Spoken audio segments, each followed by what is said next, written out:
నమస్తే welcome to city 24/7 top debate నేను సురేష్ ప్రకాశం బ్యారేజీని పడవలు ఢీకొట్టిన ఘటనలో షాకింగ్ విషయాలు వెలుగులోకి వస్తున్నాయి ఈ ఘటనలో కుట్రకోణం ఉందని అధికారులు సీఎంకు ఒక నివేదిక కూడా ఇచ్చారు ఆ కొద్దిసేపటికే ఇద్దరిని పోలీసులు అరెస్ట్ చేశారు ఆ ఇద్దరిలో ఒకరు నందిగం సురేష్ అనుచరుడు కాగా మరొకరు తలసెల రఘురాం మేనలుడిగా చెప్తున్నారు బోట్లు ఢీకొన్న ఘటనలో అనేక అనుమానాలు వస్తున్నాయి 1.5 కోటి విలువ చేసే ఆ 3 బోట్ల పట్ల యజమాని ఇంత నిర్లక్ష్యంగా ఉంటారా 3 బోట్లను లంగరు వేయకుండా ప్లాస్టిక్ తాడుతో కట్టడం ఏంటి బ్యారేజీని ఢీకొట్టిన బోట్లకు వైసీపీ రంగులు ఎందుకున్నాయి నందిగం సురేష్ ఇసుక అక్రమ తవ్వకాలకు ఈ బోట్లనే వాడేవారా ఈ ప్రశ్నలకు జవాబులు దొరికితే కుట్రకోణం నిర్ధారణ కావడం ఖాయం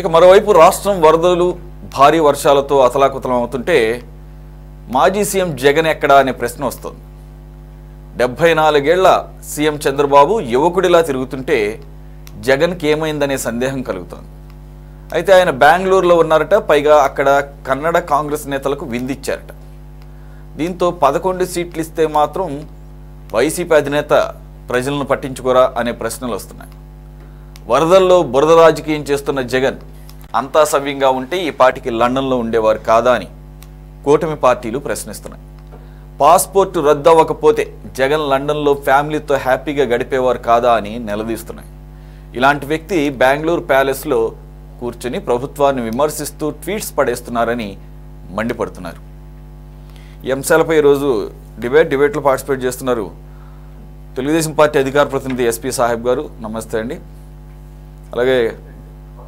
కాంగ్రెస్ నుంచి ప్రకాశం జిల్లాకి నూతనంగా ఎన్నికైనటువంటి జిల్లా అధ్యక్షుడిగా ఎన్నికైనటువంటి షేక్ సైదా గారు నమస్తే సార్ అలాగే జనసేన పార్టీ ఏపీ సర్పంచుల సంఘం అధికార ప్రతినిధి గల్లా తిమోతి గారు నమస్తే అండి వెల్కమ్ టు ద డిబేట్ ఇక ప్రముఖ విశ్లేషకులు సీనియర్ జర్నలిస్ట్ ఉప్పాల లక్ష్మణ్ గారు జాయిన్ అయ్యారు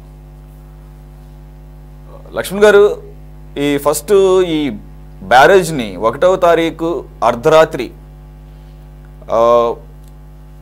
ఢీకొన్నటువంటి బోట్ల విషయానికి వస్తే ఆ బోట్స్ ఢీకొన్న మొదటి రోజు నుంచి కూడా అనేక అనుమానాలు వ్యక్తమైనాయి ఫస్ట్ వచ్చేసరికి అవి పొరపాటున వరదలో కొట్టుకొచ్చినట్టున్నవి ఆ వరద ధాటికి అని చెప్పేసి అనుకున్న పరిస్థితి నుంచి ఈరోజు ఏకంగా అది వాంటెడ్గా చేశారు అనే దానికి కొంత ప్రూఫ్ ఉందని చెప్పేసి పోలీస్ అధికారులు నిగ్గు తేల్చారు అంటే ఇక దీని మీద ఇంకా సమగ్రమైన దర్యాప్తు చేపట్టాల్సి ఉంది అయితే దీంట్లో ఇద్దరిని అరెస్ట్ చేశారు ఒక వ్యక్తి ఉషాద్రి అన్న వ్యక్తి ఆయన కోమటి రామ్మోహన్ అన్న ఆయనకి అనుచరుడట ఆ కోమటి రామ్మోహన్ వచ్చేసి తలసెల రఘురాం ఎమ్మెల్సీ వైసీపీ ఎమ్మెల్సీ అలాగే జగన్ గారికి అత్యంత సన్నిహితుడు తలసెల రఘురాం గారి మేనలుడట అయితే ఫస్ట్ రామ్మోహన్ గారిని పిలిపిస్తే ఆయన నా బోట్లు కాదంటున్నప్పుడు వీళ్ళిద్దరిని పిలిపిస్తే ఉషాద్రి మాత్రం ఒప్పుకున్నారట ఆ 3 బోట్లు తనయే అని చెప్పేసి ఇక అనుమానాలు కలిగించే విషయాలు మీరు ఆల్రెడీ చూసే ఉంటారు జనరల్గా ఆ స్థాయిలో వరదొస్తున్నప్పుడు అందులోని ఇవి భారీ స్టీల్ బోట్లు ఇవి మామూలుగా చేపలు పట్టడానికి వాడేవి చెక్క బోట్లు వాడతారట సార్ ఇవి దాదాపుగా 40 నుంచి 50 టన్నులు ఉన్నటువంటి వరువున్నటువంటి స్టీల్ బోట్లు ఇసుక తవ్వకాలకి ఇసుక రవాణాకి వాడతారట ఈ మూడింటికి కూడా వైసీపీ కలర్లు ఉండటం అనేది ఫస్ట్ అనుమానాలకు తావిచ్చింది అయితే మొన్నటి వరకు అధికారులు ఉన్నటువంటి వైసీపీ ప్రభుత్వ హయాంలో ఇసుక తరలింపు కోసం ఈ బాటిల్ను వాడారు కాబట్టి వీరిని ప్రశ్నించకూడదు అనే ఉద్దేశంతో వాటికి అధికార పార్టీ అండ ఉంది అనేది తెలియటం కోసం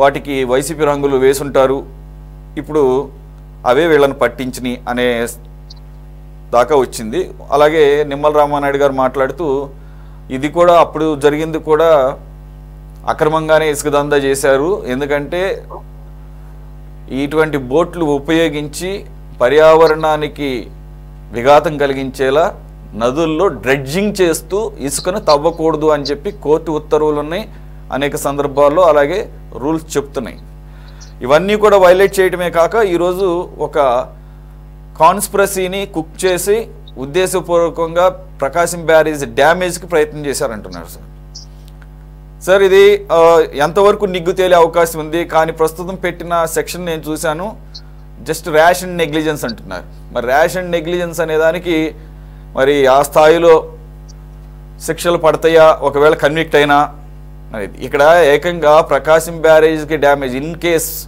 ఒకవేళ పిల్లర్కి తగిలిన గేట్లు డ్యామేజ్ అయినా ఆల్రెడీ 11.47 లక్షలు 11,47,000 క్యూసెక్ల నీరు ఈ కనివిని ఎరుగని రీతిలో వచ్చినప్పుడు ఆల్రెడీ ఉన్న గేట్లు మొత్తం ఎత్తేస్తేనే బయటికి వెళ్ళలేని పరిస్థితిలో ఉన్నప్పుడు ఒకవేళ గనక గేటు ఒకవేళ పిల్లర్కి ఏమన్నా డ్యామేజ్ అయ్యి ఉంటే వాట్ అబౌట్ విజయవాడ, అలాగే విజయవాడ కింద ఉన్నటువంటి సముద్రంలో కలిసే వరకు ఉన్నటువంటి ప్రాంతాల పరిస్థితి అనే కోణంలో వీళ్ళు సెక్షన్స్ ఎందుకని ఫైల్ చేయలేదు అని నాకు వచ్చినటువంటి మొదటి డౌట్ సార్. మీరు క్లియర్ చేయాలి, ఎందుకంటే ఇట్స్ ఏ బిగ్ కాన్స్పిరసీ. ఇది ఇంకా మాట్లాడితే దాన్ని ఏమంటారు, ఒక దేశద్రోహం కింద కూడా వస్తుందేమో, మరి వాంటెడ్గా చేశారు కాబట్టి. What is a sir? ఇందులో కుట్ర ఉంటే మాత్రము ఖచ్చితంగా క్షమించరాని నేరం. మీరు అన్నట్టు దేశద్రోహం కిందనే వాళ్ళని అరెస్టులు చూపాల్సి వస్తుంది. అయితే పోలీసులు కేసు నమోదు చేసినప్పుడు కేవలం ఆ బోట్లకు వైఎస్ఆర్సీపీ రంగులు ఉన్నాయని కానీ, లేకపోతే ఆ బోట్ల యజమానులు వైఎస్ఆర్సీపీ పార్టీకి సంబంధించినటువంటి వాళ్ళు అని కానీ ఆ రెండు ఆధారంగా నిర్ధారించే అవకాశం లేదు. ఎందుకంటే అవి వైఎస్ఆర్సీపీ కాలంలో అంటే వాళ్ళ ప్రభుత్వ పరిపాలనలో ఇసుక రవాణాకు వాటిని ఉపయోగించారు. అందుకనే అది ఒక్కోటి 40-50 లక్షలు పెట్టి కొన్నారు. అవి మామూలుగా బోట్లు నడుపుకొని చేపలు పట్టే వాళ్ళు అంత డబ్బు ఇన్వెస్ట్ చేసి కొనే పరిస్థితి ఉండదు. కాబట్టి ఎవరో ఒకరు పెట్టుబడి పెట్టి అవి కొనిచ్చి ఎవరైతే బోట్లు నడిపే వాళ్ళు ఉన్నారో వాళ్ళని ఉద్యోగులుగా పెట్టుకొని నడిపించుకుంటూ ఈ ఇసుక అక్రమ రవాణా చేశారు అన్నది అందులో క్లియర్గా కనిపిస్తున్నది. అది ఎందుకు ఆ కలర్ వేసుకున్నారు అంటే, అరే అప్పట్లో ఆ కలర్ అంటే ఇక పోలీసులు కూడా కలర్కే సెల్యూట్ కొట్టే పరిస్థితి ఉండేది కదా. ఆ కలర్ కనపడితే సెల్యూట్ కొడుతున్నారు పోలీసులు. కాబట్టి ఇక్కడ సెక్యూరిటీ, ఆ కలర్ చూస్తాను సెక్యూరిటీ వచ్చేస్తుంది. అందువలన ఆ కలర్ వేసుకొని నది అవతల ఒడ్డుకి వెళ్ళి అక్కడి నుంచి ఇసుక తీసుకొచ్చి అక్రమంగా ఎక్కడికి కావాలో ఇటువైపు తీసుకొచ్చి తరలించడం అన్నది జరుగుతున్నది అన్నది క్లియర్గా అర్థమవుతుంది. అయితే అది దాన్ని చేయగలుగుతారు, అంత అంత అంత కెపాసిటీ ఎవరికి ఉంటుంది? అధికార పార్టీ వాళ్ళకి తప్ప ప్రతిపక్ష పార్టీలు చేయగలుగుతాయి? అలా చేయలేవు కదా. సో అధికార పార్టీ నాయకులు అందులో తేలారు ఇప్పుడు ఎవరు అని. అయితే ఇప్పుడు వీళ్ళిద్దరిని అరెస్ట్ చేసినటువంటి విషయంలో సరే అరెస్ట్ చేశారు, ఇవాళ ఏదో కోర్టులో హాజరుపరిచారు. బట్ రిమాండ్ పీరియడ్ లో ఏమి మెన్షన్ చేశారో మనకు తెలియదు. ఇంకా రిమాండ్ పీరియడ్ లో వాళ్ళిద్దరూ ఏమి స్టేట్మెంట్ ఇచ్చుంటారో పోలీసులకు దాన్ని అందులో మెన్షన్ చేసి ఉంటారు కొన్ని పాయింట్లు అయినా కూడా. ఒకవేళ వాళ్ళిద్దరు అరెస్ట్ అయినటువంటి వ్యక్తులు వాళ్ళ యొక్క స్టేట్మెంట్స్ లో ఇందులో కుట్ర ఉంది, ఈ విధంగా జరిగింది అని చెప్పి ఉంటే మాత్రము ఇది చాలా సీరియస్ కేసు అవుతుంది. సెక్షన్ల తర్వాత మారుతారు. ఇప్పుడు సెక్షన్లు ఏవి వేసినా కూడా తర్వాత మార్చొచ్చు, అదేం పెద్ద విషయం కాదు. ప్రస్తుతానికి ఏం చేస్తారు, అలా సెక్షన్ వేస్తారు, తర్వాత ఆధారాలు కాబట్టి వాళ్ళకి అరెస్ట్ అయినటువంటి వాళ్ళు సాక్షులుగా మారారనుకోండి, అప్పుడు ఖచ్చితంగా నేరస్తులు బయటకు వస్తారు, రావాలి కూడా. ఒకవేళ కుట్ర ఉంటే వాళ్ళు రావాలి, వాళ్ళు ఎంతటి స్థాయి వాళ్ళు ఉన్నా కూడా రావాలి. ఇప్పుడు మనకు అనుమానం ఎందుకు వస్తున్నది అంటే, ఈ యొక్క బోట్లు చాలా విలువగలవి, అంటే చాలా కాస్ట్లీ. వాటిని లంగర్ వేసేవాళ్ళు పర్ఫెక్ట్ గా లంగర్ వేస్తారు. వాళ్ళకి తెలుసు కదా భారీగా వరద నీరు వస్తున్నది, వర్షాలు పడుతున్నాయి, మనం లంగర్ సరిగా వేయకపోతే అంటే ఆ నది ఒడ్డున ఏదైతే ఇనుపరాడు దించి దాన్ని కడతారో అది సరిగా కట్టకపోయినా, ఇనుపరాడు లోపలికి లేకపోయినా అది ఊడిపోయి కొట్టుకొని వెళ్ళిపోతుంది. అది వాళ్ళకి తెలీదా? ఓనర్లను ఓనర్లు ఎక్కడో ఉంటారు, కొనేసి విజయవాడలోనో ఎక్కడో కూర్చుంటారు అనుకుని. ఎవరైతే పడవ నడుపుతుంటాడో వాడి జవాబుదారీ కదా, వానికి అప్పగించుంటారు కదా వీళ్ళు. వాడు జాగ్రత్తలు వహించడా, అతను టెక్నికల్ పర్సన్, ఆ పడవ నడిపేవాడు. ఖచ్చితంగా టెక్నికల్ గా దాన్ని భద్రపరిచేటువంటి అన్ని పద్ధతులు అతనికి తెలుసు ఆ పడవలు నడిపే వాళ్ళకు. మరి ఎలా వెళ్ళిపోయాయి 3 పడవలు? మళ్ళీ 3ంటికి ఎందుకు చైన్లు వేసేసి 3ంటికి కట్టి పెట్టారు? మామూలుగా లంగర్ అంటే కనుక ఏ పడవకు ఆ పడవకు ఎదురుగా నది ఒడ్డున ఒక రాడ్ దింపి ఇందులో నుంచి ప్లాస్టిక్ దారము లేకపోతే లాగుపాటి దారాలతో దానికి కడతారు. ప్రతి ఇండివిజువల్ ఒక్కొక్క దానికే కడతారు, అన్నిటి కలిపి ఒక దానికి కట్టరు. నాకున్న అవగాహన చెప్తాను, ఒకవేళ అలా ఉందేమో తెలియదు. ఇప్పుడు ఈ మూడింటికి ఒకదానికి ఒకటి లింక్ చేయాల్సినటువంటి అవసరం ఏమిటి? అది ఒక ప్రధానమైన అంశం. అంత నిర్లక్ష్యం ఎందుకు చేస్తారు? అది పడవలు నడిపే వాళ్ళు నిర్లక్ష్యం చేస్తారా? చెయ్యరు. కాబట్టి ఈ రెండు అంశాల మీద మనకు డౌట్ వస్తున్నాయి. వదిలేరు, వచ్చేసాయి. ఒకవేళ సరే కుట్ర ఉందో లేదో, ఒకవేళ నిర్లక్ష్యం జరిగిందో, అవి ఈయన అవి కొట్టుకోవాల్సిన చోట కొట్టుకొని డ్యామేజ్ అయి ఉంటే గనక బ్యారేజీ ఎంత ప్రమాదం అసలు మనం ఊహించగలుగుతామా? ఎంత ప్రాణ నష్టం, ఆస్తి నష్టం జరిగేది. అసలు ప్రాణ నష్టం జరిగితే తిరిగి తీసుకురాగలుగుతారా? ఎంత దేశద్రోహం అది. ఖచ్చితంగా ఒకవేళ ఇందులో అలాంటి కుట్రగిన ఉంటే వాళ్ళు ఎవరైనా సరే తీవ్రమైనటువంటి శిక్షలు వాళ్ళకు పడాల్సిందే, నో డౌట్. ఇందులో రాష్ట్ర ప్రభుత్వం రాజీ పడితే రాష్ట్ర ప్రభుత్వాన్ని కూడా ఆ ప్రాంత ప్రజలు అస్సలు క్షమించరు. ఆ ప్రాంత ప్రజలే కాదు, రాష్ట్ర ప్రజలు కూడా క్షమించరు. ఖచ్చితంగా దాన్ని నీకు తేల్చాల్సిందే. సాహెబ్ గారు, మనం ఆల్రెడీ ఇప్పుడు డిస్కస్ చేస్తున్నట్టు it's a government property, public property. ఈ దేశం యొక్క సంపద బ్యారేజ్ అనేది, అది ఎంతో స్ట్రాంగ్గా ఎటువంటి ఉపద్రవాలు వచ్చినా తట్టుకునే విధంగా కడతారు. కానీ చరిత్రలో మొదటిసారి దాని ఫుల్ కెపాసిటీ దాటి దాదాపుగా 12 లక్షల క్యూసెక్లు వాటర్ వచ్చిందట. అందు గురించే ఈ అవుట్ఫ్లో 11.47 పైన వచ్చింది కాబట్టి అది ఫుల్ కెపాసిటీ దానిది 11.5 అంటున్నారు ప్రకాశం బ్యారేజ్ది. కాబట్టి అందువల్లనే బ్యాక్ వాటరు మొత్తం డౌన్కి వెళ్ళలేక ఆఖరికి భవానీపురం వైపు అంటే బ్యాక్ సైడ్ కూడా హైవే మీదకి కొంతమేర వాటర్ వచ్చింది. లక్కీగా ఆ తర్వాత సద్దుమణిగింది, వేరే విషయం.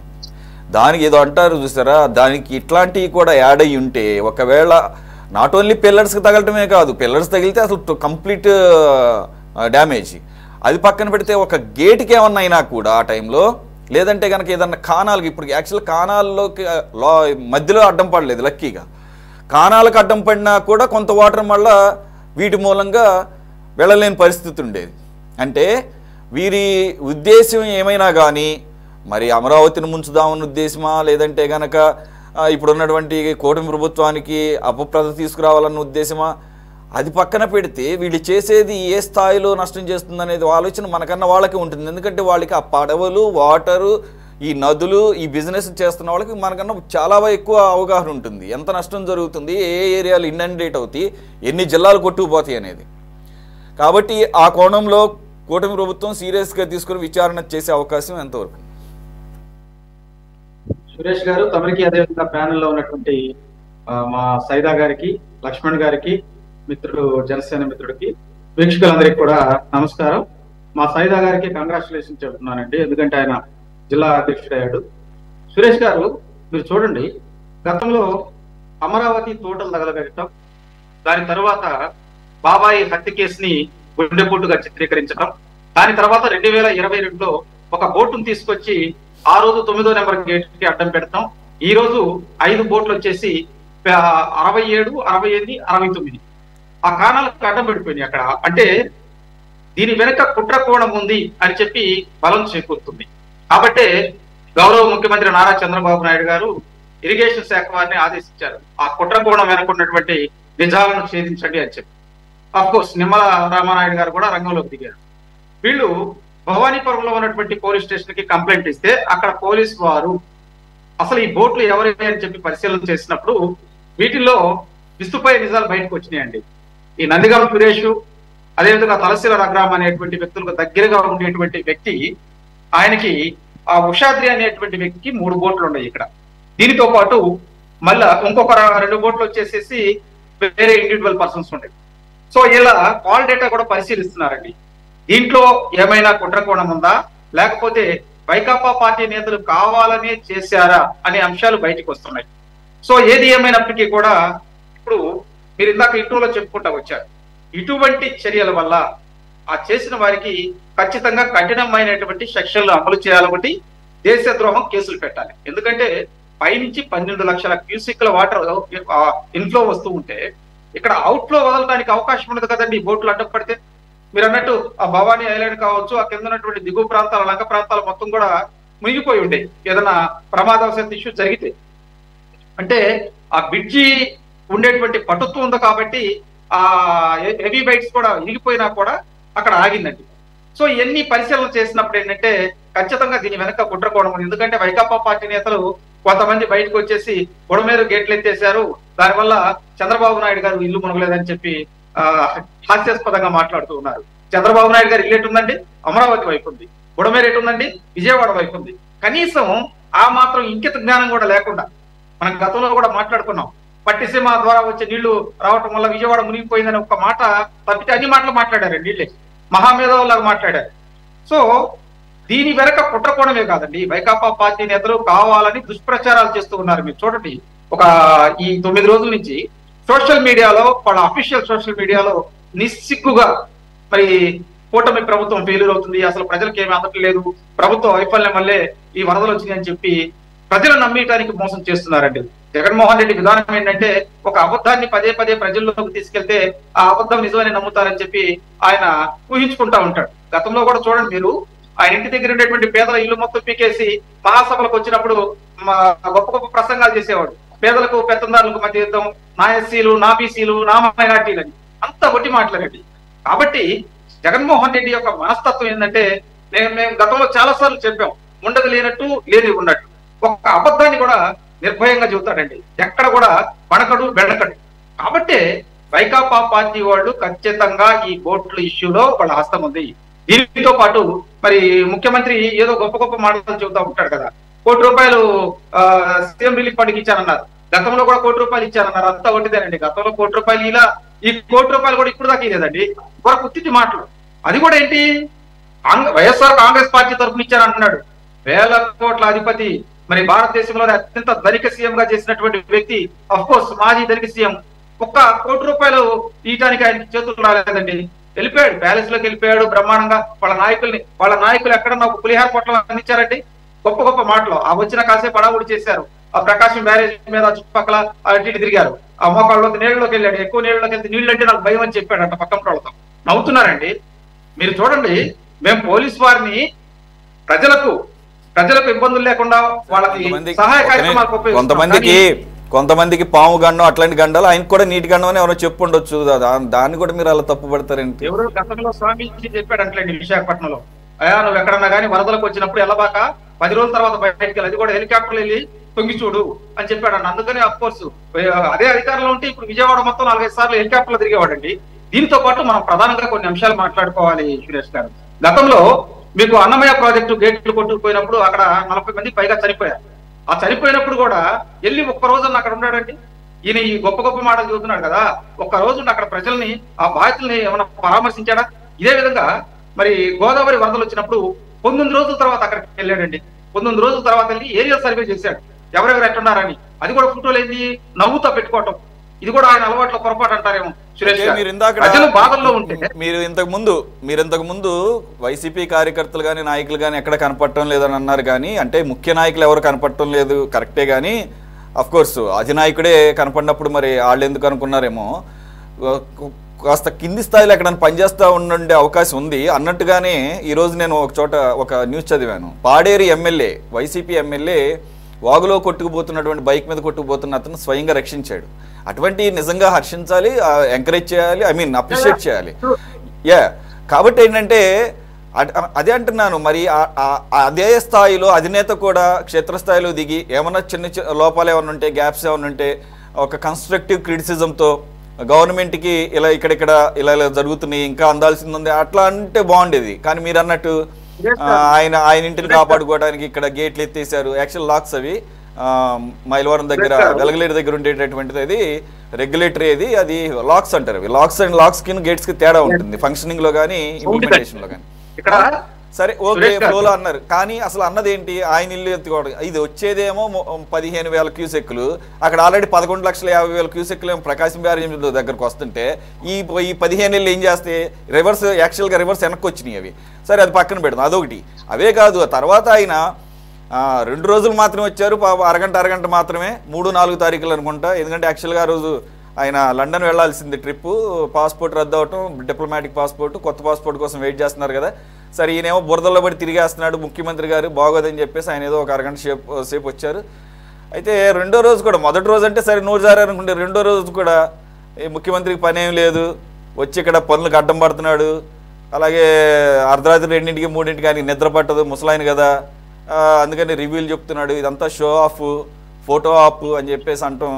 మరి ఆ స్థాయి మరి వాళ్ళు వైసీపీ వాళ్ళు కూడా ఎంతవరకు హర్షిస్తారని చెప్పేసి ఆయన అదే. అలాగే ఇప్పటికీ కూడా ఆయన బెంగళూరు వెళ్ళిపోయి పాస్పోర్ట్ రాలేదని చెప్పేసి అది వాయిదా పడిందని చెప్పి హైకోర్టులో. సరే ఎలాగో వెళ్దాం అనుకున్నాం, వెళ్ళిపోతే ఎలాగో విమర్శలు వచ్చాయి. ఇప్పుడు ఇక్కడే ఉన్నారు కదా, అది ఇప్పుడు కూడా అటు నుంచి అటు బెంగళూరు వెళ్ళిపోయి అక్కడి నుంచి ట్వీట్ చేస్తున్నారు ఆయన. మరి ప్రతిపక్ష హోదా కోసం కోర్టుకు వెళ్ళాడు. ప్రతిపక్ష నాయకుడుగా ఆలోచించాలి కదా, ప్రజల కష్టాల్లో ఉన్నప్పుడు. ఆ మాత్రం తెలియదండి. ఇక్కడ ఉండి పాలక పక్షంలో ఉన్నటువంటి లోపాలు చెప్పాలి. అదిగోనండి అక్కడ గండ్లు కూర్చలేదు, ఇక్కడ ఆహారం అందట్లేదు, ఇక్కడ నిర్వాసితులు ఉన్నారు అని అన్ని చెప్పకుండా అది కూడా నేను నెక్స్ట్ టాపిక్ కింద తీసుకున్నాను. Let us complete this boards issue first sir. ఒకటి ఇక్కడ చాలా బయటకు వస్తున్నాయి ఈ బోర్డ్స్. యాక్చువల్గా ఉద్దండరాయనపాలెం వైపు గట్టు దగ్గర ఉంటాయి అట. యాక్చువల్గా అయితే వాటిని ఈ వరద వచ్చే ముందే ఇటు ఆపోజిట్లో ఉన్న గొల్లపూడి వైపు తీసుకొచ్చారు. అక్కడ స్థానికులు కూడా వార్న్ చేశారంట, మీరు ఇంత పెద్ద స్థాయిలో ఉన్నటువంటి బోట్లని జస్ట్ తాడులతో కడుతున్నారు, ఇవి వరదకి నిలవు, వెళ్ళిపోతాయి అని చెప్పినా కానీ వారి స్థానికంగా ఉన్నటువంటి గ్రామస్తులు చెప్పినా కూడా పట్టించుకోలేదట. అలాగే ఇప్పుడు పోలీస్ ఎంక్వైరీలు కూడా తేలింది ఏంటంటే, ఇనప గొలుసులతోనేమో ఆ 3ంటిని కలిపి కట్టడం. అంటే ఒక్కొక్కటి వెళ్ళి కొడితే అంత సరిపోదు అనుకున్నారేమో, 3 కలిపి ఎక్కడికి చెదిరిపోకుండా అనమాట, 3 ఒకేసారి వచ్చి కొట్టాలనేదే ఉన్న కనపడుతుంది. మరి కుట్ర ఉంటే గనక 2 ఈ 3టికి సార్ చెప్పినట్టు లక్ష్మణ్ గారు ప్రతి బోటుని విడివిడిగా లంగరేస్తారు, 3టిని కలిపి ఒకటే లంగరు. ఈ 3 వెళ్ళి మధ్యలో ఒక చిన్న 2 బోట్లని కొట్టినాయి. ఆ 2 బోట్లు ఈ వరద కొట్టుకుపోయినాయి అంట. ఇప్పుడు ప్రస్తుతానికి ఇక్కడ 3 టోటల్గా యాక్చువల్గా 5, ఆ రోజు 5 బోట్లు. 5 బోట్లు, ఈ 3 పెద్ద బోట్లు కాబట్టి ఇవి అక్కడ ఇరుక్కుపోయినాయి కౌంటర్ వెయిట్స్ని కొట్టి. ఆ కౌంటర్ వెయిట్స్ని కూడా ఎందుకు, కౌంటర్ వెయిట్ అనేది గేట్కి బ్యాక్ సైడ్ ఉంటుంది, అంటే ముందు ఉంటుంది, ముందు అంటే దాన్ని కొట్టింది అందుకు. అదే కనుక గేట్ కనుకుంటే గేట్ని కొడుతుంది. కౌంటర్ వెయిట్ కాబట్టి లక్కీగా కౌంటర్ వెయిట్ 67, 69 గేట్ల దగ్గర ఉన్న కౌంటర్ వెయిట్లు డ్యామేజ్ అయినాయి. ఆ డ్యామేజ్ అయిన వాటిని కూడా ఈరోజు ఈవినింగ్ కన్నయ్య నాయుడు ఆధ్వర్యంలో కంప్లీట్ చేసేసారు. ఆల్రెడీ తీసుకొచ్చేసి హైదరాబాద్ నుంచి ఆపరేషన్ ఒకటి కంప్లీట్ అయింది. ఇక ఇప్పుడు బోట్లను తీసే కార్యక్రమం ఉంది. ఈ తీసే కార్యక్రమంలో వెలుగులోకి వస్తున్నటువంటి వ్యవహారం. ఈ ఉద్దండరాయనపాలెం వైపు ఉండాల్సింది అంటే అది ఎటువైపు వస్తుంది సార్? ఇప్పుడు నందిగం సురేష్ మీద ఇసుక దందాలు, ఇసుక అక్రమ రవాణా చేశారనేటటువంటి ఆరోపణలు ఉన్నాయి కాబట్టి వీటిని అప్పుడు ఆయనకి వాడారు అని అంటున్నారు. మీకు ఏమైనా ఇన్ఫర్మేషన్ ఉందా? అంటే ఇక్కడ పుట్టండి సురేష్ గారు, బోట్లకు ఉండేటువంటి రిజిస్ట్రేషన్ నెంబర్లు ఉంటాయి. పెద్ద బోట్లకి, చిన్న బోట్లకు ఉండవండి. ఇవి హెవీ బోట్లు. ఒకటి ₹1,00,00,000 దగ్గర నుంచి ₹1,50,00,000 దాకా ఉంటుంది. ఇవి కూడా ఏంటంటే మీరు ఇందాక అన్నట్టు స్టీల్ కాదండి, జింక్తో చేస్తారు. ఇవన్నీ కూడా జింక్ షీట్లు, అవన్నీ చాలా హెవీ వెయిట్ ఉంటాయి. ఏదైతే ఇప్పుడు వెయిట్స్ వాడుతున్నారో ఆ వెయిట్స్ మెటీరియలే ఈ బోట్లకు వాడతారండి. ఇవి కూడా ఏంటంటే పెద్ద మిషన్ల మీద తయారు చేసి తీసుకొస్తారు. సో అక్రమ ఇసుక తవ్వకాల్లో ఉపయోగించినటువంటి బోట్లు ఇవి నందిగం సురేష్ కి తలసిల రఘురామ్ అనేటువంటి 2 వ్యక్తులకు అనుమాయంగా ఉండేటువంటి వ్యక్తి అతనియండి ఈ బోట్లన్నీ కూడా. సో దీంతో పాటు ఏంటంటే అక్కడ ఇంకో కుట్రకోణం కూడా ఉంది. గతంలో వాళ్ళు అధికారంలో ఉన్నప్పుడు ఒక బోట్ను పంపించారు, అది 9వ నెంబర్ గేటు అవతల పక్క. అప్పుడు అది తీయటానికి చాలా రోజులు పట్టింది. ఈ బోట్లు కూడా ఏంటంటే వీళ్ళు కట్టి వదిలేసి బోట్లు, మేము గతంలో ఒక బోటే తీయలేకపోతే మమ్మల్ని ఇబ్బంది ఏదో విధంగా మాట్లాడారు, ఇక్కడ ఈ బోట్లు వచ్చినాయి, ఇప్పుడు ఈ ప్రభుత్వం ఏం చేస్తుంది అనుకుందామని వాళ్ళు వదిలిన బోట్లు అవి వాస్తవంగా. ఎందుకంటే దీనిలో పెద్ద కుట్రకోణం ఉందండి. వైకాపా పార్టీ నేతలకు ఏంటంటే ప్రజలు ఏమైపోయినా పర్లేదు, వాళ్ళ సోషల్ మీడియాలో ప్రతిపక్ష పార్టీలు పాలక పక్షం వాళ్ళని ఇబ్బంది పెట్టాలనేటువంటి సూత్రంతో ముందరికి వెళ్తున్నారు. ఇది చాలా తప్పు సురేష్ గారు.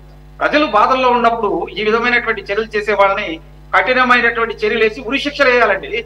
ఎందుకంటే లంక ప్రాంతాల్లో చూడండి, దాదాపు 150 గ్రామాలు ఈ రోజు కూడా మునిగిపోయి ఉన్నాయండి. దిగువన ఎన్నో పశువులు చనిపోయినాయి, ఎన్నో పశువులు చనిపోయినాయి అండి. ఈ రోజు సరైనటువంటి త్రాగునీరు లేదు. మీరు ఇంకోటి కూడా అండి, 20 నుంచి 30 మీటర్లు కింద దిగువనున్న ప్రాంతంలో ఇసుక కోసం తవ్వటం వల్ల ఈ రోజు లంక గ్రామాల్లో ఉన్నటువంటి ప్రజలకి చుట్టూ నీరుండిది కానీ తాగటానికి ఒక చుక్క మంచినీళ్ళు దొరకట్లేదండి. దాదాపు 200 నుంచి 300 అడుగులు కిందకేస్తేనే కానీ బోర్లలో మంచినీళ్ళు రావట్లేదు. ఇటువంటి దుస్థితి అంటే పాలకులు ప్రజల్ని రక్షించాల్సింది పోయి ప్రజలకి ప్రజా భక్షకులుగా మారటం అనేది మన వైకాపా పార్టీ గవర్నమెంట్ లో చూసామండి. మీరు చూడండి, మరి ఆ బ్యారేజ్ కట్టిన చరిత్రలో ఎప్పుడు కూడా ఈ బోట్లు వచ్చి అడ్డం పడినటువంటి సాంప్రదాయం ఎక్కడా లేదు. బ్యారేజ్ కట్టినప్పటి నుంచి ఇప్పటిదాకా చూసుకుంటే వైకాపా పార్టీ వాళ్ళు అధికారంలో ఉన్నప్పుడు ఒక బోట్ను పంపించారు, ఇప్పుడు 5 బోట్లను పంపించారు. దురదృష్టవశాత్తు అదృష్టవశాత్తు ఆ ప్రాంతంలో ఉన్నటువంటి గేట్లు మాత్రం దెబ్బతినకపోవటం వల్ల పెను ప్రమాదం తప్పిందండి. లేకపోతే ప్రజలు అల్లాడిపోయేవాళ్ళు. దీంతో మీరు చూడండి, మీరు స్క్రీన్ మీద వేస్తున్నారు, ఆ భారీ క్రేన్లతో ఆ హెవీ వెయిట్స్ కిందకు దింపుతున్నారు. ఈ రోజు ఆ హెవీ వెయిట్స్ కిందకు దింపి వాటిని ఫిట్ చేసేటప్పుడు ఇంకొక ఆశ్చర్యకరమైనటువంటి విషయం తెలిసిందండి. కింద ఉన్నటువంటి ఏదైతే అడ్డం పడినటువంటి పైనుంచి వచ్చేటువంటి చెక్క దొంగలు కానీ, ఏదన్నా చెత్త కానీ, ఏదన్నా ప్లాస్టిక్ వ్యర్థాలు వస్తే కింద గేట్ అడుగు భాగంలో ఒక 5 నుంచి 6 అడుగుల ఎత్తులో గేట్లు ఉంటాయండి. ఆ గేట్లకి ఉండేటువంటి చైన్స్ లాక్స్ కూడా పోయినాయి అంట. అదే అడగబోతున్నాను, వస్తాను. చైన్లు కూడా తీసేసి ఉన్నాయట. వాటిని యాక్చువల్గా సూయస్ గేట్స్ అంటారు. ఆ సూయస్ గేట్స్ అటు ఇటు ఆ మూల ఈ మూల మొత్తం 10 ఉంటాయి. ఒకవైపు 6, ఒకవైపు 4. వాటి చైన్లు కూడా తీసేసి ఉన్నాయట. మరి తీసేసి ఉంటే ఇప్పుడు మరి అక్కడ ఉన్నటువంటి అధికారులు పోలీసులు ఏం చేస్తున్నారు సార్? అంటే మీ వైఫల్యం కాదు మరి? అంటే సురేష్ గారు, ఈ అసలు ఎప్పుడు పోయినాయో కూడా తెలియదండి. ఎంత కాలం క్రితం పోయినాయో కూడా తెలియదు ఎవరికి. ఇలా వెయిట్స్ కిందకి దింపుతుంటే ఆ కింద ఉన్నటువంటి వాళ్ళు దాన్ని పరిశీలించినప్పుడు తెలిసింది ఆ చైన్లు ఏంటంటే ఈ పైన హుక్కుంటాయి. ఆ హుక్కులో ఏది ఊడిపోవటం వల్ల అదే ఇక్కడ మొత్తం లేవని చూస్తే 10 పడిపోయింది. ఇటువంటి ఇంకా ఎన్ని ఉన్నాయి, ఎన్ని ఆటికి ఆ చైన్లు తెగిపోయి ఆ లాక్ సిస్టమ్ మొత్తం ఫెయిల్యూర్ అయిపోయిందంటే చాలా పెద్ద ప్రమాదం సంభవించిందండి. అది పెద్ద ఇష్యూ. ఎందుకంటే ఇప్పుడు పైనుంచి మళ్ళీ వరద వస్తుంది. కాబట్టి విజయవాడ ప్రజలు కూడా అప్రమత్తంగా ఉండాలని చెప్పి ఇందాక సీఎం గారు చెప్పడం జరిగిందండి. ఓకే సాహెబ్ గారు, సార్ అట్లీస్ట్ ఇప్పుడు ప్రిపేర్డ్గా ఉంటారని అనుకుందాం. అలాగే ఆ స్థాయిలో వరద రాదని ఆశిద్దాం. వస్తాను సార్ మళ్ళీ. సైదా గారు, ఫస్ట్ ఆఫ్ ఆల్ కంగ్రాచులేషన్స్, మీరు ప్రకాశం జిల్లా అధ్యక్షులుగా కాంగ్రెస్ పార్టీ నియమించినందుకు. అలాగే ఇకపోతే ఈ విషయానికి వస్తే, ఈ ఏదైతే 3 బోట్లకి ప్రాథమిక విచారణలో బోట్స్ అసోసియేషన్ పర్మిషన్ కావాలంటే అది లేదంటున్నారు. అలాగే గవర్నమెంట్ నుంచి కొన్ని అంటే ఇరిగేషన్ శాఖ నుంచి అలాగే కొన్ని ఫార్మాలిటీకి కొన్ని పర్మిషన్స్ ఉండాలట, అవి కూడా లేవు అంటున్నారు. లేవని ఎవరంటున్నారంటే లోకల్గా ఉన్నట్టు కొంతమంది గ్రామస్తులు అంటున్నారట. అంటే వీళ్ళకి పరిచయాలు ఉంటాయి కాబట్టి అంటారు. కానీ ఎవరైతే వీళ్ళిద్దరిని అరెస్ట్ చేశారు, వీరిద్దరిని పోలీసులు పిలిపించినప్పుడు బోట్ల యజమాని ఉషాద్రి మాత్రం నాకు అన్ని పర్మిషన్స్ ఉన్నాయని చెప్పేసి, అలాగే లైసెన్స్ కూడా రెన్యువల్ చేశానని చెప్పేసి కొన్ని డాక్యుమెంట్స్ చూపించారట. మరి డాక్యుమెంట్స్ యొక్క ఇదేంటనేది, క్రెడిబిలిటీ ఏంటనేది చూడాల్సి ఉంది. అది ఎంక్వైరీలో బయటపడుతుంది. ఇలాగూ పర్మిషన్లు ఉన్నా లేకపోయినా ఆ రకంగా ఈ స్థాయి బోట్స్ను ఉపయోగించి ఇసుకను తవ్వడమే, డ్రెడ్జింగ్ చేయడమే నేరం. దానికి తోడు ఇది ఒక రకమైన సాబోటేజ్ అంటారు దీన్ని యాక్చువల్గా. అంటే ఒక విధ్వంసగా వాంటెడ్లీ చేసేటటువంటి ఒక విధ్వంసం, దాని ద్వారా అవతల భారీ ఎత్తున నష్టం చేకూర్చే కార్యక్రమం. ఎలా చూస్తారు సార్? సురేష్ గారు, మీకు పెద్దలు, senior journalist, political analyst Uppala Lakshman గారు, అలాగే మిత్రుడు తెలుగుదేశం పార్టీ నాయకులు సాహెబ్ గారు, జనసేన నాయకులు సోదరుడు గల్లా తిరుమతి గారు, అలాగే సిటీ 24/7 వీక్షకులందరికీ కూడా నమస్కారం, శుభ సాయంత్రం. అలాగే మీకు సాహెబ్ గారికి నాకు అభినందనకు ప్రత్యేక ధన్యవాదాలు తెలియజేస్తాను. ఈరోజు ప్రధానంగా మనం చూసినట్లయితే ఈ దేశ స్వాతంత్ర ఉద్యమంలో బ్రిటిష్ వారి తుపాకీ గుండెలకు గుండె చూపి ఎదురొడ్డిపోవాలన్నటువంటి టంగుటూరి ప్రకాశం పంతులు గారి పేరుతో ఏదైతే నిర్మాణం జరిగిందో ప్రకాశం బ్యారేజ్ని, అలాంటి మహోన్నతమైనటువంటి బ్యారేజ్ ఈరోజు కృష్ణా జిల్లా పారివార ప్రాంతంతో పాటు గుంటూరు, అలాగే మరి పల్నాడు ప్రాంతం, అలాగే మనం చూసుకున్నట్లయితే బాపట్ల ఇలాంటి జిల్లాలకి తాగునీటిని అందించడంతో పాటు దాదాపు 13 లక్షల ఎకరాలకు ఆయకట్టు కల్పించేటువంటి ఒక మహోన్నతమైనటువంటి బహుళార్థ సాధక ప్రాజెక్ట్ అనేటువంటి ప్రకాశం బ్యారేజ్. ఈ బ్యారేజ్ని దాదాపు 100 సంవత్సరాల పైగా చరిత్ర కలిగినటువంటి ఒక మహోన్నతమైనటువంటి ప్రాజెక్ట్ ని ఈరోజు ఈ దుర్మార్గులు, ఇందాక లక్ష్మణ్ గారు, సాహెబ్ గారు చాలా చక్కగా దీన్ని విశ్లేషణ చేశారు. దీన్ని కూర్చడం కోసం తన రాజకీయ వైకల్యంతో, ఎందుకు మాట్లాడదంటే వైకల్యం అనేది నిజంగా వీళ్ళు రాజకీయ వైకల్యం నపుంసకులనే మనం మాట్లాడుకోవాలి. ప్రజల యొక్క మాన ప్రాణాలతోటి, ఆస్తులతోటి ఈ విధంగా చెలగాటం అనేది నిజంగా దేశద్రోహమైనటువంటి నేరం. ఇలాంటి ఎవరైనా సరే, ఏ పార్టీ వాడైనా ఎవడైనా సరే దీన్ని మనం తీవ్రంగా ఖండించాల్సినటువంటి సమయం ఆసన్నమైనది చెప్పి ఈ సందర్భంగా గుర్తు చేస్తాను. ఈరోజు 2వ తారీఖు రాత్రి అర్ధరాత్రి దాదాపు 3 గంటల సమయంలో దాదాపు 11.42 లక్షల క్యూసెక్ల నీరు అంతా వస్తూ ఉంటే ఈ 5 బోట్లు ప్రకాశం బ్యారేజ్ గేట్లు ఢీకొంటాం అంటే దీంట్లో కుట్రకోణం దాగి ఉందా అనేది ఈరోజు ప్రజలు అందరూ చర్చించుకుంటారు. ఇందాక ఇద్దరు లక్ష్మణ్ గారు, సాహెబ్ గారు చెప్పినట్లుగా, వారు విశ్లేషణ చేసినట్టుగా, మీరు మీ యొక్క విశ్లేషణ చెప్పినట్టుగా మనం చూసినట్టయితే ఎవరు దీనికి అసలు కారు. ఈరోజు ఇద్దరిని అరెస్ట్ చేశారు, ఉషాద్రి, రాము. మరి వాళ్ళు ఏమి స్టేట్మెంట్ ఇస్తారా, వాళ్ళ యొక్క ఆలోచన విధానం ఏంది ఈరోజు మనకు తెలియబోతాం. అయితే దీన్ని మనం గమనించాల్సిన అవసరం ఏంటంటే ఈ యొక్క గేట్ వెయిట్ వచ్చేసి 15 టన్నుల బరువు, కానీ ఈ బోట్ బరువు వచ్చి చూసుకుంటే 40 నుంచి 50 టన్నుల బరువు ఉన్నటువంటి పరిస్థితి. ఇలాంటి బోట్లు ఢీకొంటే, మీరు చెప్పినట్లుగా పిల్లర్ని ఢీకొంటే చాలా నష్టం జరిగింది, కానీ ఈ వెయిటర్ని కొట్టబట్టి కొంత మరి నష్టం జరగలేనట్టుగా మనం భావిస్తాం. ముఖ్యంగా మనం గమనించాల్సిందంటే ప్రాజెక్టుల నిర్వహణలో గత ప్రభుత్వం 5 సంవత్సరాల పాటు నిర్లక్ష్యం వహించింది. ఇందాక మనోడు చెప్పినట్లుగా అన్నమయ్య ప్రాజెక్టు కొట్టకపోతే 33 మంది అసూలు బాస్తే, ఊర్లే కొట్టకపోతే, ఇసుక మేట వేసి లక్షలాది ఎకరాలు బీడు భూములుగా మారిపోతే, అక్కడ ఉన్నటువంటి నిర్వాసితులు ఇప్పటికి కూడా ఇల్లు లేకుండా చెట్ల కింద నివసిస్తున్నారంటే అంతకంటే దుర్మార్గం ఏమైనా ఉందా? అలాగే మనం చూసినట్లయితే అటువంటివి నిర్లక్ష్యం ద్వారా జరిగినేమో న్యాచురల్ కెలామిటీగా భావించాలి. మీరు అందరూ పొరపాటు పడుతున్నారు. అలాగే ఇప్పుడు నిన్న జరిగింది ఏంటంటే మ్యాన్ మేడ్ ఇవి, అంటే మానవ తప్పిదం, మానవులు కావాలని చేసినటువంటి యాక్సిడెంట్. అంటే అకార్డింగ్ టు జగన్మోహన్ రెడ్డి గారి పరిభాషలో అదే చెప్తున్నా. ఇలా నిర్లక్ష్యంతో పాటు ఇది ఒక మానవ, మీరు చెప్పేది మ్యాన్ డిజాస్టర్.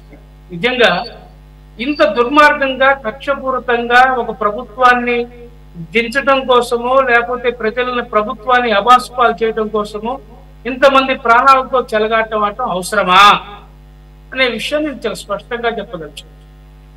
ఈరోజు ఈ యొక్క 67, 68, 69 ఈ 3 గేట్లకు సంబంధించి అక్కడ నష్టం సంబంధించిన పరిస్థితి మనం చూస్తాం. ఈ 5 బోట్లు మనం చెప్పుకునే వాళ్ళు వెనకటి రోజుల్లో, మనం చదువుకునే రోజుల్లో ఏనుగుని చిన్న తాడుతో కట్టేస్తే చిన్నపిల్లప్పటి నుంచి అది అలవాటు పడి గొలుసు కట్టకపోయినా ఆ తాడుతోటే ఉన్నట్టుగా అది భావించి భ్రమపడి ఏనుగు అట్నే ఉండేదంట. కానీ బోటు వరదల్లో ఉంటుందంటండి. 40-50 టన్నులటువంటి బోటు 11 లక్షల క్యూసెక్ల నీరు వస్తా ఉంది, వరద ఉధృతంగా ఉంది. మరి అలాంటి పరిస్థితుల్లో కోట్లాది రూపాయలు ఉన్నటువంటి బోట్లు, ఏదో 1000 రూపాయలు 2000 చెక్క పడవ అయినా సరే, ఒక 40,000 50,000 లక్ష రూపాయలు చెక్క పడవను కూడా ఆ జాలని ఒడ్డు చేర్చి దానికి లంగరేసి దాన్ని కట్టుదిట్టం చేసుకుంటాడు కుటుంబ సమేతంగా వచ్చి. కానీ ఇక్కడ అవును సార్ వాళ్ళకి మీకు మాకు లక్షల రూపాయలే మనకి ఎక్కువ. ఇప్పుడు అక్రమ ఇసుక దందాలతో కోటాను కోట్లు ఆల్రెడీ సంపాదించినప్పుడు ఇదేం పెద్ద లెక్క ఉంది. అందు గురించి క్లెయిమ్ చేయడానికి కూడా రాలేదు ఈ రోజు వరకు, పోలీసులు పిలిస్తే తప్ప. అదేనండి. ఎందుకంటే సురేష్ గారు ఇంతకంటే దుర్మార్గం. ఎందుకంటే ఇక్కడే ఒక కుట్రకోణం దాగిందనేది చాలా స్పష్టంగా అర్థమవుతా ఉంది. 3 బోట్లకు కలిపి ఒక ప్లాస్టిక్ తాడుతో కట్టేసి లంగర్ లేకుండా, అంటే ఒక్కొక్క బోటుకి ఒక లంగర్ వేసి ప్లాస్టిక్ తాడు కూడా కాదు, ఆ ప్లాస్టిక్ తాడు ఆ 3 విడిపోకూడదని చెప్పేసి చక్కగా ఇనప కంచెలు వేసారంట. వేయాల్సిన దానికి ఇనప ఏం చేయలేదు లంగర్కి, అక్కడ ప్లాస్టిక్ ఇక్కడేమో ఇనప. ఎందుకంటే ఇంత దుర్మార్గంగా ఉంటే ఏమనాలి? ఈరోజు మీరు గమనించండి, ఈరోజు మన విజయవాడ ప్రాంతంలో దాదాపు 2,20,000 కుటుంబాలు, 6 లక్షల మంది జనాభా ఈ వరద వృద్ధిలో ఇబ్బందులు పడి జనాలు విలవిల్లాడిపోతా ఉంటే ఈ ప్రభుత్వం సహాయ చర్యల్లో నిమగ్నమై ఎంతో మంది సంఘ సేవకులు, అలాగే ప్రజలు, ప్రజా సంఘాలు, రాజకీయ పార్టీలన్నీ కూడా తమ వంతు సహాయం చేస్తా ఉంటే మీ నాయకురాలు ఏపీసీసీ అధ్యక్షురాలు షర్మిల గారు కూడా జరుగుతున్న పనుల పట్ల సంతృప్తిని వ్యక్తం చేస్తూ బీజేపీని మాత్రం మామూలుగానే పార్టీ పరంగా ఆవిడ విమర్శించే తప్పులేదు, కానీ అలాగూ అప్రిషియేట్ చేయటం కరెక్ట్ కాదంట. గౌరవనీయులు మాజీ మంత్రి గుడివాడ అమర్నాథ్ గారు ఏమంటున్నారంటే, అసలు ఆవిడ ఏపీ వరదల గురించి మాట్లాడిందా, తెలంగాణ వరదల గురించి మాట్లాడిందా? ఎందుకంటే తెలంగాణలో మొన్నటి వరకు పార్టీ నడిపింది కదా అని ఆయనకు డౌట్ వస్తుందంట. ఆయనకి అన్ని డౌట్లే, ఐటీ మినిస్టర్గా ఉన్నప్పుడు డౌటే ఉంటుంది ఆయనకి, ఆయన శాఖ గురించి. ఇప్పుడు ఒక నాయకురాలు మాట్లాడింది ఆయనకి మరి వ్యంగ్యం, లేదంటే సెటైర్ అనుకోవాలి, సెటైర్ అనమాట. ఇప్పుడు ఆయన కోడిగుడ్డు మంత్రి, మనం ఏం చెబుతాం ఆయనకి చెప్పండి? కోడిగుడ్డు కాబట్టి కోడిగుడ్డు మీద ఏకలు పీకుతున్నాడు ఆయన. ఇప్పుడు షర్మిలమ్మ గారు కూడా, ఆమె కూడా ఒక మహిళ అయి ఉండి వెంటనే ఈ వార్త తెలిసిన వెంటనే ఆమె వాస్తవంగా సింగపూర్ వెళ్ళింది కూతురు దగ్గరికి. ఆమె ఎమ్మటే ఈ వార్త తెలియగానే ఎమ్మటే సింగపూర్ నుంచి హైదరాబాద్ నుంచి మరి ఫ్లైట్ లో గన్నవరం వచ్చి పార్టీ క్యాడర్ సమాచారం ఇచ్చి, మరి మనం చూసినట్లయితే మోకాళ్ళలోకి నీళ్ళల్లో ఒక మహిళ అయి ఉండి ప్రజల్ని పలకరించి భరోసా కల్పించి పార్టీ పరంగా మాకున్నటువంటి ఆర్థిక స్తోమత మేరకు కొంత సహకారం, నిత్యావసర వస్తువులు, బట్టలు మరి పంపిణీ చేయడం జరిగిన విషయం మీరు చూశారు. అలాగే నేను గిడుగు రుద్రరాజు గారు కూడా మరి వచ్చి ఆయన కూడా కొంత సహకారాన్ని అందించిన విషయం చూసాం. కానీ జగన్మోహన్ రెడ్డి మనం చూసాం, అక్కడికి వచ్చి ఆయన ఇకిలి మాటలు మాట్లాడటం, ఇకిలి నవ్వులు మాట్లాడటం, ఆయన ఏ విధంగా మాట్లాడే ఒక పులిహోర ప్యాకెట్ కూడా ఇవ్వకుండా ఆయన మాట్లాడినటువంటి ఘటనలు, ఆ విషయం కూడా చివరిలో డిస్కస్ చేద్దాం సార్. మళ్ళీ వస్తాను మీ దగ్గరికి ప్లీజ్. టిమోతి గారు, సారీ మీ దగ్గర రావడానికి లేట్ అయింది. Hope you can understand. Thanks for joining first time in my debate. ఇక్కడ ఒకటి సార్, మీరు కూడా కూటమిలో ఉన్నారు కాబట్టి యాజ్ ఎ నైవ్గా ఒక కామన్ మ్యాన్గా అడుగుతున్నాను. ప్రమాదవశాత్తు కొట్టుకొచ్చినా వాంటెడ్గా ఇలాగో వచ్చినా కానీ నష్టమే. ఒకవేళ ఇన్ కేస్ ఎవరన్నా బోటు నిర్వాహకులు, అది చిన్న బోటు అవ్వచ్చు, పడవ చేపలు పట్టేది, లేదంటే ఈ భారీ స్థాయి బోట్లు అవ్వచ్చు, వాళ్ళు సరిగా లంగర్ వేయకపోయినా, ఒకవేళ వాళ్ళు వేసిన లంగర్ కూడా ఆగకపోయినా ఈ స్థాయి వరదకి కొట్టుకొచ్చే అవకాశం ఉన్నప్పుడు ఎట్టి పరిస్థితుల్లోనూ ప్రమాదం జరగకుండా చూడాల్సినటువంటి అవసరం ప్రభుత్వానికి ఉంటుంది. మరి ఈ మెకానిజం ఏమన్నా ఉందా, ఉంటే సరిగా పనిచేయట్లేదా, లేదంటే కనుక ఎంత చేసినా కానీ అది మన చేతిలో లేదనుకోవాలి. అంటే పైన ఎక్కడి వరకు కుదిరితే అక్కడ వరకు, ఇబ్రహీంపట్నం వరకు, లేదంటే కనుక if you know the geography of Vijayawada, Prakasam బ్యారేజ్కి పైన అంటే గొల్లపూడి అవ్వచ్చు, భవానీపురం, గొల్లపూడి, సూరాయపాలెం, అలాగే ఇబ్రహీంపట్నం, ఇంకా పై వరకు వాళ్ళందరినీ అలర్ట్ చేసి పైనుంచి ఫ్లడ్ వాటర్ వస్తుంది. ఎందుకంటే క్లియర్గా పులిచింతలు అవ్వచ్చు, నాగార్జున సాగర్ దగ్గర ఎన్ని క్యూసెక్కులు వదిలితే ఎంత టైం పడుతుంది, వెంటనే రాదు కాబట్టి ఒక రోజు కొన్ని గంటలు పడుతుంది. అది ఎలాగో మీకు ఇన్ఫర్మేషన్ ఉంటుంది, అంటే ప్రతి ప్రభుత్వానికి. నాట్ లైక్ బుడమేరు ఎంత వస్తుంది అనేది ఇప్పటికీ ఎవరు చెప్పలేరు, దానికి ఆ మెకానిజం ఉండదు. కాబట్టి అలాంటప్పుడు ఇంకాస్త పకడ్బందీగా వ్యవస్థ ఉండాల్సిన అవసరం ఉందా లేదా?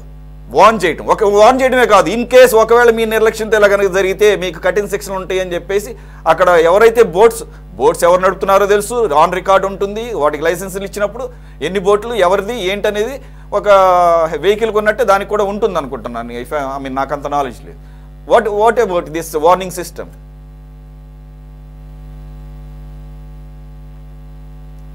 నమస్తే అండి, ఒకసారి మీ ఆడియో చెక్ చేయరా, మ్యూట్లో ఉన్నట్టుంది టిమోతి గారు.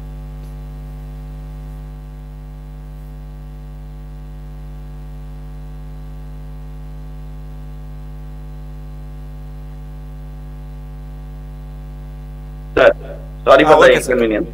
ఓకే ఓకే కంటిన్యూ నా. ఓకే ముందుగా సురేష్ గారు మీకు, అలాగే ప్యానెల్లోని పెద్దలు లక్ష్మణ్ గారికి, సైదా గారికి, అలాగే మా తెలుగుదేశం పార్టీ మిత్రులు నాయకులు వీరందరికీ కూడా ముందుగా ధన్యవాదాలు. శుభ సాయంత్రం అందరికీ. సార్ మాది మచిలీపట్నం ఏరియా సార్. అక్కడ ఒక గ్రామానికి నేను సర్పంచ్గా వ్యవహరిస్తున్నాను. ముందుగా మీరు అన్నట్లు వాటర్ అనేది ఏ స్థాయిలో వచ్చిందో మనం ప్రతి మినిట్ టు మినిట్ అబ్జర్వ్ చేస్తున్నాం. దానికి అనుగుణంగానే ముఖ్యమంత్రి వర్యులు చంద్రబాబు నాయుడు గారు హుటాహుటిన రంగంలో దిగి మరి ఏ రకంగా పగలు రేత్రి తేడా లేకుండా ఆయన వరద నీళ్ళని లెక్క చేయకుండా ఏ రకంగా సహాయ చర్యల్లో నిమగ్నమయ్యారో మనం అందరం చూసాం. అయితే ఈ నీరు ప్రకాశం బ్యారేజ్ దాటిన తర్వాత ఏ రకమైన ఉధృతగా మారిందో మా గ్రామాల్లో ఏ రకంగా సహాయ చర్యలు మేమందరూ కూడా మన ఉప ముఖ్యమంత్రి పవన్ కళ్యాణ్ గారి ఆదేశాల మేరకు పంచాయతీరాజ్ వ్యవస్థ అంతా కూడా అక్కడ రాత్రి పగలు కూర్చుని మానిటర్ చేసి ఇసుక బస్తాలతో మేమందరం కూడా మా పంచాయతీలో మేము కూడా ఇసుక బస్తాలు పైనుంచి అవైలబిలిటీ లేకపోతే మేము కూడా ఒక 250-300 ఇసుక బస్తాలని ట్రాక్టర్లో ముందుగానే లోడ్ చేసి అట్టు పెట్టుకుని ఎక్కడైనా కరకట్టలు తెగిపోయేమో, ఆ నీరంతా కింద గ్రామాలకు వెళ్ళిపోయి నియోజకవర్గాలు కొట్టుకుపోతాయేమోనన్న ఆలోచనతో మేమందరూ కూడా చక్కదిద్దుకునే పరిస్థితుల్ని అన్ని కూడా మేము చేసుకున్నాం సార్. అయితే వచ్చిన వరద అనేది ఎంత అన్ఎక్స్పెక్టెడ్ గా వచ్చిందో తెలంగాణ ఏరియాలో నుంచి ఈ ఖమ్మంలో పడిన అతి భారీ వర్షాల వల్ల, అలాగే మనకి అలాగే వర్షాకాలమే కానీ అతి భారీ వర్షాలు దాదాపు 25 నుంచి 30 గంటల వరకు నిర్విరామంగా వర్షాలు పడడం వల్లే ఈ పరిస్థితి దాపరించింది సార్. దీనికి ప్రికాషన్స్ ఎలా తీసుకుంటాం సార్? ఇది ఒక విపత్తులాగానే తీసుకోవాలి. ఏ గవర్నమెంట్ అయినా కానీ ఇంతకన్నా సానుకూలంగా స్పందిస్తుందని చెప్పేసి నేనైతే అనుకోను. ఇకపోతే దాని విషయంలో నిమ్మల రామానాయుడు గారు కానీ ఇరిగేషన్ మినిస్టర్ గారు ఏ రకంగా ఆయన రాత్రి పగలు నుంచుని అక్కడ ఒక సైనికుల్లాగా యుద్ధ ప్రాతిపదికన మరి ఆ కొల్లేరు దానికి బుడమేరు నుంచి వాటర్ వెళ్ళకూడదని చెప్పేసి ఆ తెగిపోయిన గట్టు కూడా కూర్చారో మనం అంతా కూడా నిరంతరం మానిటరింగ్ చేస్తాం. ఇలా కొత్తగా వచ్చిన ప్రభుత్వం ఆల్రెడీ 5 సంవత్సరాలు జగన్మోహన్ రెడ్డి గారు పాలనలో ఇది ఒక బిజినెస్ లాగా తీసుకుని కొంతమందికి డబ్బులేసి ఒక కార్పొరేట్ వ్యవస్థను తీసుకొచ్చి మళ్ళీ ఆ 1,30,00,000 మంది హౌస్ హోల్డ్స్ నాకు ఓట్లు వేసేస్తారు, నేను గెలిచేస్తానన్న భ్రమలో రాష్ట్రాన్ని చీల్చి చెండాడిన విషయం మనందరికీ తెలిసింది.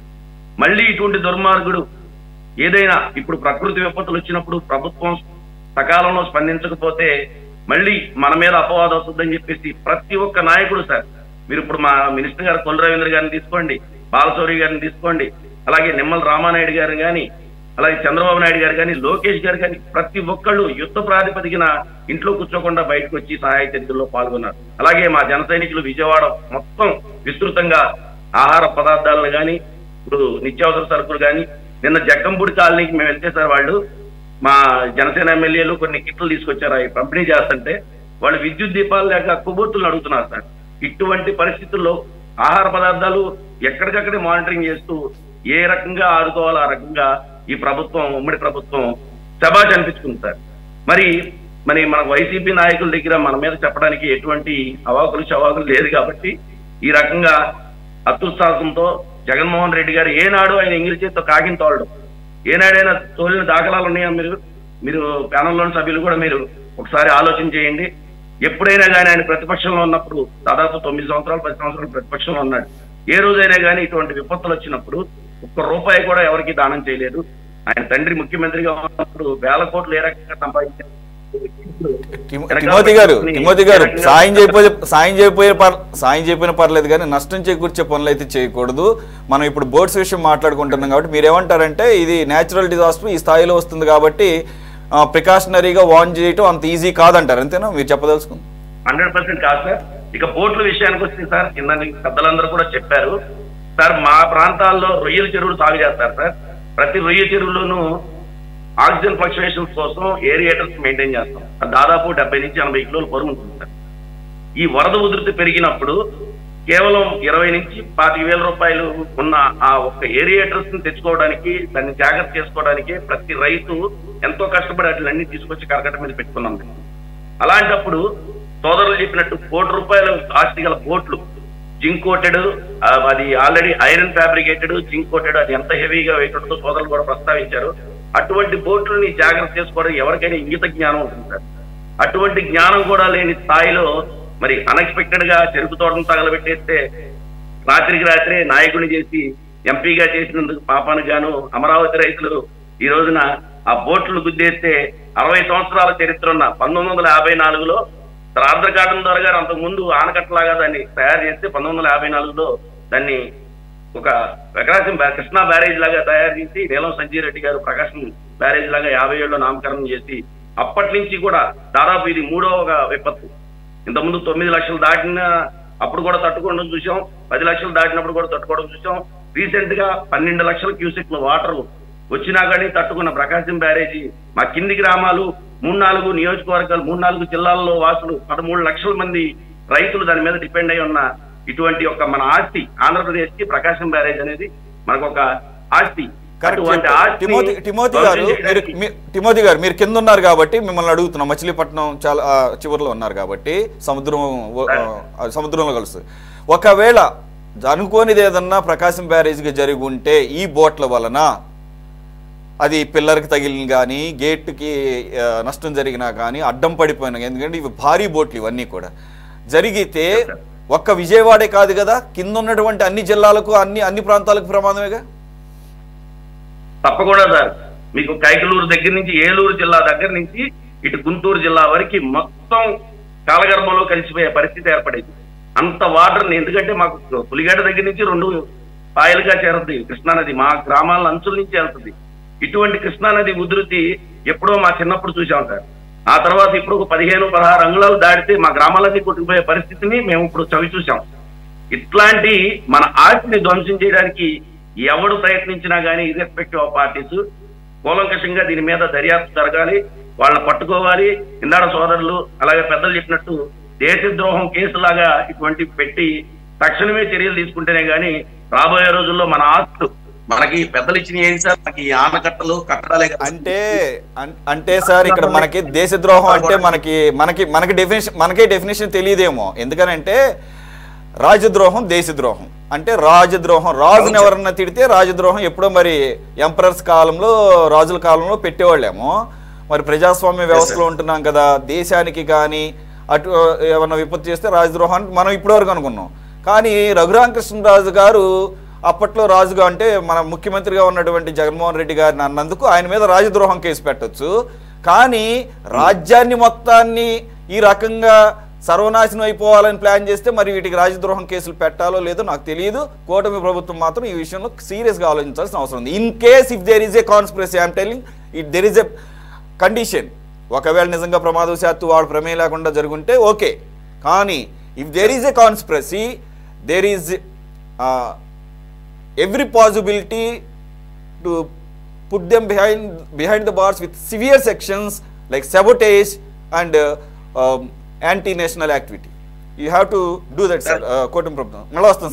ఈ విషయంలో ముఖ్యమంత్రి చంద్రబాబు నాయుడు గారు, పవన్ కళ్యాణ్ గారు ఎస్పెషల్ గా ఇటువంటి కట్టడాలకు ఎటువంటి మనకి ఇచ్చిన ఆస్తులు ఏదైతే ఉందో ఇది ప్రధానమైన వనరు కాబట్టి ఇటువంటి విషయాల్లో ఏ ఒక్కరు దొరికినా కానీ పవన్ కళ్యాణ్ గారు ఎట్టి పరిస్థితుల్లో ముఖ్యమంత్రి చంద్రబాబు నాయుడు గారు వదిలే ప్రసక్తి లేదు సార్. ఎందుకంటే వాళ్ళంతా రిలీఫ్ ఆపరేషన్స్ లో బిజీగా ఉన్నారు సార్. ఇది వన్ ఆఫ్ ది యాక్టివిటీ. దీన్నే పట్టించుకుంటా కూర్చుంటే పనులవు. కాబట్టి మీలాంటి వాళ్ళు, అలాగే అటు సాహిబ్ గారు లాంటి వాళ్ళు, అటు టీడీపీకి కానీ మీరు జనసేన పార్టీ అధిష్టానానికి దీన్ని చాలా సీరియస్గా తీసుకోమని చెప్పాల్సిన అవసరం ఉంది. ఇది ఖచ్చితంగా రాజ్యానికి ద్రోహం చేసినటువంటి యాక్టివిటీగానే పరిగణించాలి. Thank you.